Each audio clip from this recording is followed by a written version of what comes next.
হাড়িভাঙ্গা আম আঁশমুক্ত, আটি ছোট ও স্বাদে আলাদা। আমপ্রেমীদের অন্যতম পছন্দের তালিকায় জায়গা করে নিয়েছে এই ফল।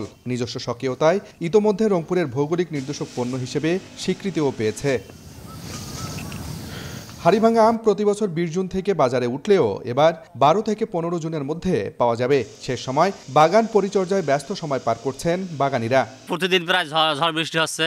এখন আমাদের এই যে প্রায় ওষুধ দেওয়া লাগতেছে আম যাতে ভালো থাকে। এই কয়েকদিনের মধ্যে এই যে ঈদের পর আমাদের হাড়িভাঙ্গা আম বাইর হবে। এক সপ্তাহের মধ্যে বাজারে আম নিয়ে যাব, এই চেষ্টা করতেছি যেন আমগুলো তাড়াতাড়ি রং কালার ভালো হয়। বাগানগুলোতে এবার আম কম ধরলেও আকার ভালো হয়েছে। সঠিক দাম পেলে গেল বছরের তুলনায় দ্বিগুণ লাভের আশা বাগান মালিকদের। আমের সাইজ বড় হয়েছে, যদি আমরা বাজারে সঠিক দাম পাই তা আমরা লাভবান হতে পারি।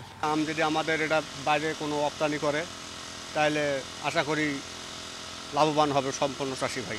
একটা স্টোর থাকলে আমরা ওই হিমাগারের লিগে স্টোর করে থইলাম হয়, পরে ধীরে ধীরে আমরা বিক্রি করে বাইকে বিক্রি করতে পারতাম হয়। কৃষি বিভাগ বলছে এবছর অনুকূল আবহাওয়া থাকায় আম কিছুটা আগে পরিপক্ক হয়েছে।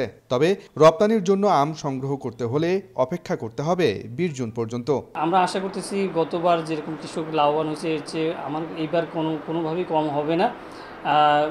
বাজারের মূল্য ভালো পাবে, কৃষক লাভবান হবে। রংপুর বিভাগে এবছর প্রায় ৩,২০০ হেক্টর জমির বাগানে উৎপাদন লক্ষ্যমাত্রা ধরা হয়েছে ৪৮,০০০ মেট্রিক টন আম, যার বাজার মূল্য প্রায় ৩০০ কোটি টাকা।